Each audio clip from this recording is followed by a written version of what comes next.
दिल्ली धमाके पर सबसे बड़ी खबर आपको बताते हैं। दिल्ली धमाके में एक मौलवी का नाम भी अब सामने आ रहा है। मौलवी इरफान पूरे मामले का मास्टरमाइंड बताया जा रहा है। मौलवी इरफान के घर पर छापा पड़ा है। शोपिया में है मौलवी इरफान का घर। जैश ए मोहम्मद से जुड़ा है मौलवी इरफान, फिलहाल ये जानकारी मिल रही है।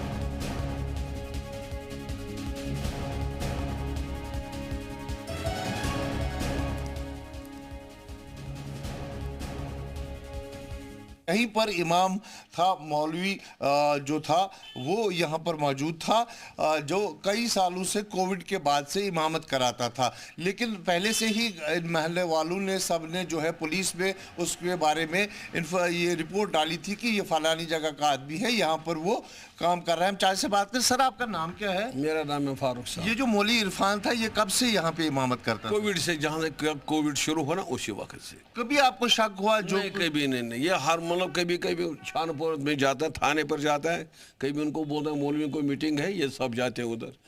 मगर हमारे दिमाग में नहीं है कि ये काम इसके हो गए इस पर। कोई बच्चा मतलब इसने कॉलेज में जो भी बच्चा है उनको पूरा कुरान सिखाया, पढ़ाया, छोटे और बड़ों, मगर दिमाग में बात ही नहीं आज तक आई। अच्छा, बस। तो ये घर कब जाता था, कब आता था? हार से नहीं जाता घर, मंडे को वापस आता है। लास्ट कब गया था? 1 महीने पहले, सिर्फ 1 महीने पहले। डेट याद है, जो सिग्नेचर आने वाले हैं ना, 1 महीना हो जाएगा बराबर। तो वहीं पे उसको फिर अरेस्ट घर पर किया 9:30 बजे रात। उसकी बीवी ने बोला 9:30 बजे रात था, इसको घर से अरेस्ट किया। तो जब आपको पता चला कि इस किस्म का आदमी इस मस्जिद में था तो आपको कितना शौक हुआ? बहुत शौक हुआ, बहुत शौक हुआ कि ये क्या हो गया। इसको क्या दिमाग चढ़ गई, इसमें गया ये। क्या हमने देखा नहीं इसकी इतना मोहल्ले में जनाना मर्द उसकी तारीफ करते, इतने शरीफ है। तो लगा था कभी कि इस किस्म के मामले में इन्वॉल्व होगा? नहीं, हमें नहीं पता था।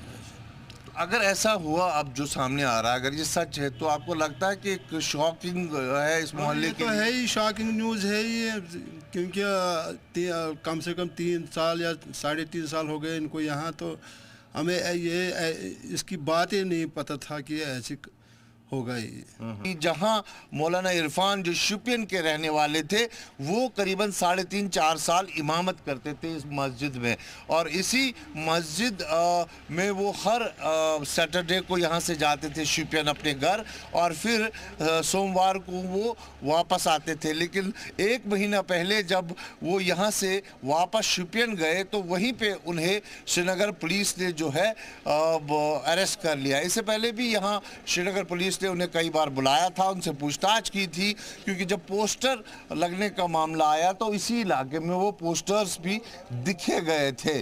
और नौगाम के जैश ए मोहम्मद को ग्लोरीफाइंग करने के जो पोस्टर्स की बात थी, जहां से ये कहानी शुरू हुई। मौलाना इरफान को पकड़ा गया, उसकी निशानदेही पे डॉक्टर मुज़म्मिल, फिर डॉक्टर जो है आदिल, और फिर ये पूरा इंटर स्टेट टेरर नेटवर्क जो है उसका बांडाफोड़ हुआ, जिसे हम वाइट गाउन टेरर नेटवर्क कह रहे हैं, जिसमें अब तक अगर हम कश्मीर की बात करें तो 5 डॉक्टर्स इन्वॉल्व पाए गए हैं, जिनमें से 1 एब्सकॉन्डिंग है, 4 को हिरासत में लिया गया है, और जम्मू कश्मीर से बाहर जो है 3 डॉक्टर्स जो है वो भी इसकी जद में हैं, और अभी भी कार्रवाई चल रही है।